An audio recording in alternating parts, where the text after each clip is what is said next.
मुमकिन हो, क्योंकि हमारी किस्मत तो लिखी जा चुकी है, लेकिन हम इसे बदल भी सकते हैं। इसके बाद सब लड़के दोबारा स्कूल वापस आ जाती हैं और अगले लेक्चर लेने के लिए क्लास में बैठ जाती हैं। सोमी भी क्लास में होती है और इसके पास एक तकिया पड़ा होता है।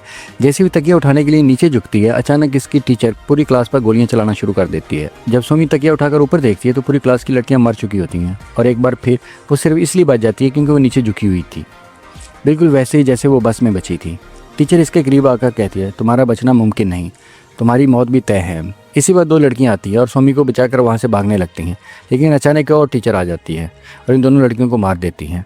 अब जो लड़कियां बची होती हैं वो सोमी के साथ स्कूल से बाहर भागती हैं, मगर तमाम टीचर इन पर फायरिंग करना शुरू कर देते हैं और जैसे ही वो बाहर निकलती है वहीं खौफनाक हवा इन्हें काट देती है। एक बार फिर सोमी अकेली बच जाती है। वो भागती स्कूल के ग्राउंड से निकलकर सीधा पुलिस स्टेशन पहुँचती है। वो वहाँ सब कुछ बताती है, लेकिन पुलिस ऑफिसर इसकी बात सुनकर कहती है, लेकिन तुमने तो स्कूल का यूनिफॉर्म ही नहीं पहना। जब वो इसे हैना दिखाती है तो सोमी हैरान रह जाती है। वो खुद को पहचान नहीं पाती, वो मुकम्मल तौर पर बदल चुकी होती है। लोग इसे सोमी नहीं बल्कि किसी और नाम से पुकार रहे होते हैं। यह हमें पता चलता है कि इसकी शादी होने वाली है। पुलिस ऑफिसर शादी के लिए ले जाती है और रास्ते में लोग इसे मुबारकबाद दे रहे होते हैं।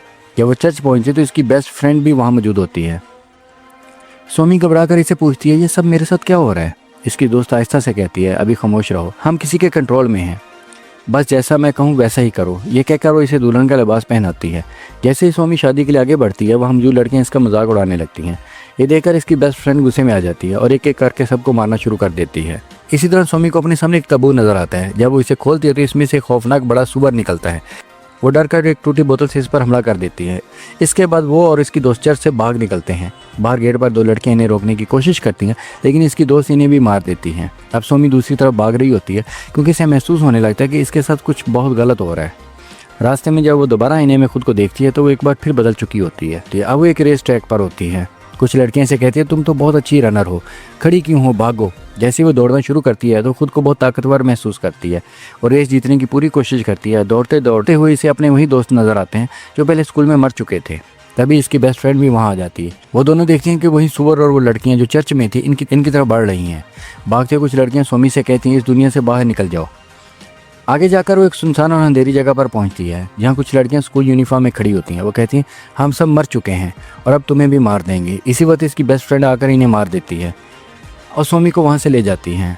अब वो सोमी से कहती है, अपना नाम जोर से पुकारो। सोमी बार बार अपना नाम लेने लगती है और आहिस्ता आहिस्ता अपने ऐसा रूम में वापस आ जाती है। इसकी बेस्ट फ्रेंड अपना हाथ दिखाकर कहती है, मेरे हाथ में ये तारे निकालो, तभी मैं इस दुनिया से आज़ाद हो सकूंगी। सोमी डर जाती है क्योंकि इसे खौफ होता है कि ऐसा करने से इसकी दोस्त मर जाएगी। वो इसे खोना नहीं चाहती थी, लेकिन